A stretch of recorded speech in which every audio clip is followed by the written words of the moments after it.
स्वरूप, सच्चिदानंद स्वरूप हमारे भगवान हैं। सत्य जो पहले भी था, आज भी है और आगे भी रहेगा। सत्य माने सत्यता, जो कभी न बिगड़ने वाला हो, जिसका परिवर्तन नहीं होता है, परिवर्धन नहीं होता है, रूपांतरण नहीं होता है। बोलो भक्तवत्सल भगवान की जय हो, राधा गिरधर लाल की जय, गोशीतनाथ की जय, श्रीमद् भागवत महापुराण की जय हो। जैसे हमारे ठाकुर जी हैं, हम लोग सब जगह देखते हैं कि ठाकुर जी एकदम नटवर के समान है। कभी किसी ने भगवान को बूढ़े के रूप में देखा है कि बूढ़े हैं?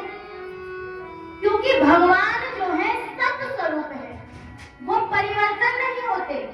हम लोग बदलते रहते हैं।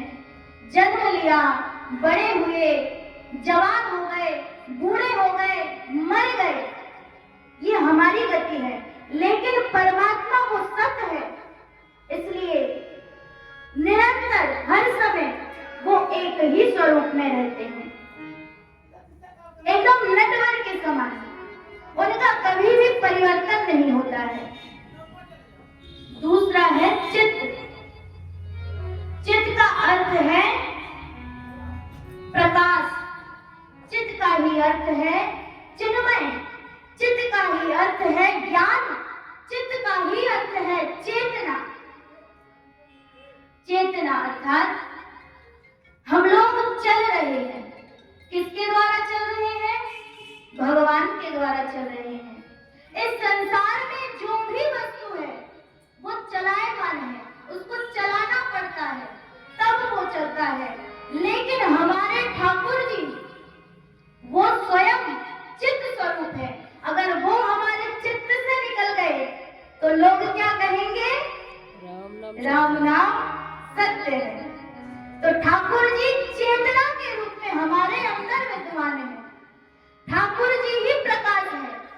हमें लाइट की आवश्यकता है, माइक की आवश्यकता है। अभी लाइट चली जाए तो सब बंद हो जाएगा, लेकिन ठाकुर जी स्वयं करोड़ों सूर्य के समान है। उन्हें किसी चीज की आवश्यकता नहीं, वो स्वयं चित्त स्वरूप है। और ठाकुर जी चिन्मय है। हम लोगों को भूख लगती है, प्यास लगती है, हमें दर्द होता है, निद्रा आती है, कितना रोग लगा रहता है, न जाने हम लोग कितने परेशान रहते हैं। लेकिन परमात्मा वो चिन्मय है, उन्हें ये सब सताती नहीं है। न उनको भूख लगती है, न प्यास लगता है, न उनको कोई दर्द होता है। लेकिन वो अपने भक्त के पास जाकर क्या कहते हैं? मुझे भूख लगी है, मुझे भोजन दे दो। वो परमात्मा है, ये चित्त स्वरूप है। और आनंद, अभी अभी हमने सुना कि कितना रोग लगा रहता है। अभी कमर में दर्द, कभी पैरों में दर्द, कभी हाथ में दर्द, कभी सर में दर्द। अरे भैया, आंखों से कैसे देखें, इतना दर्द होता है, जलन होता है। हम लोग रोग में एकदम आसक्त है, तो हमें आनंद कहां से प्राप्त होगा?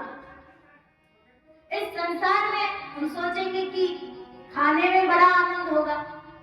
अच्छा बताओ, क्या खाने में आनंद होगा? चलो मान लिया रसगुल्ला खाने में आनंद होगा। अच्छा, कितना रसगुल्ला खा सकते हैं? 1, 5, 10, 15, उससे ज्यादा खाने जाओ तो वॉमिट आएगी, उल्टी आने लग जाएगा। तो ये खाने में आनंद नहीं है। तो कोई कहेगा भैया हमें तो सोने में आनंद आता है। तो कितने दिन तक सो सकते हैं?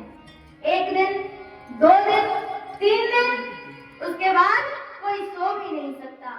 यानी यहाँ पर किसी वस्तु में, व्यक्ति में आनंद नहीं है।